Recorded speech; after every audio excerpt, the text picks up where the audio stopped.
புதுசா நடிகர் ஒருத்தர் கட்சிக்கு வந்து நான் தான் அடுத்த முதலமைச்சர் சொல்றாரு. கட்சி ஆரம்பிச்சு இந்த 1 வருஷம் கூட ஆகல. அப்படி 1 வருஷம் ஆகாதவர் நான் தான் முதலமைச்சருங்கிறாரு. அவர் சொல்றாரு நம் தளபதியை பார்த்து சிஎம் சார் அப்படிலாம் சொல்ற அளவுக்கு நாட்டில் இருக்கு. அதனாலதான் இப்போது நான் என் தொகுதி எனக்கு மேற்கு தொகுதி. நான் இப்ப அடுத்த தர போட்டிட்டா நான் உழுவ மாட்டேன்.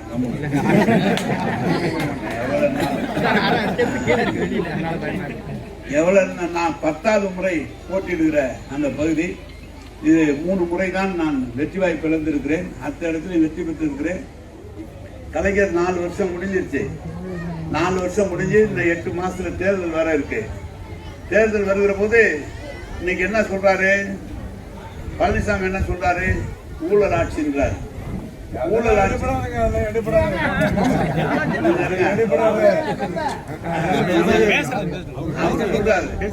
ஆனா அவங்க பேர்ல இருக்கிற வழக்கு எல்லா அமைச்சர் பேர்லயும் வழக்கு இருக்கு. அந்த கவர்னர் ஒன்றிய அரசு பிஜேபி அரசு இருக்கிற காரணத்தால் அவர்களுக்கு அந்த கவர்னர் அனுமதி தர மாட்டேங்கிறார் வழக்கு போடுறது. ஆனா ஜெயலலிதா எங்க பேர்ல எங்களை மாதிரி இருக்கிற 20 அமைச்சர்கள் பேர்ல வழக்கு போட்டாங்க. அன்னைக்கு கவர் கையெழுத்து போட்டாங்க.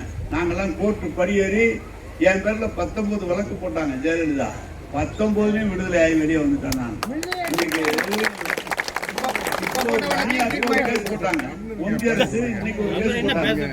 அதுலயும் ஈடியில இருந்து எங்களுக்கு கோர்ட்ல இருந்து எங்களுக்கு விடுதலை கொடுத்தாங்க. நான் ஏன் சொல்றேன்னு சொன்னா எந்த தப்பு செஞ்சவங்க அவங்க தப்பு செய்யாத இருக்கிற எங்க பேர்ல கேஸ் போட்டாங்க.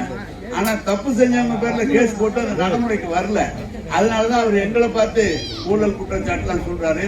அவர் சொல்றாரு நாங்க நல்லாட்சியை தருவோம், நல்லாட்சியை தருவோம், இதுல சட்டம் ஒழுங்கு கெட்டு போச்சு அப்படின்லாம் சொல்றாரு. அவருடைய 13 பேரை சுட்டாங்க.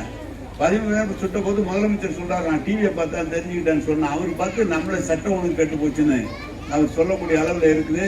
பிளே ஸ்டோர் மற்றும் ஆப் ஸ்டோரில் இருந்து பாலிமர் செயலியை QR கோடு மூலம் பதிவிறக்கம் செய்யுங்கள். செய்திகளை உடனுக்குடன் பெறுங்கள்.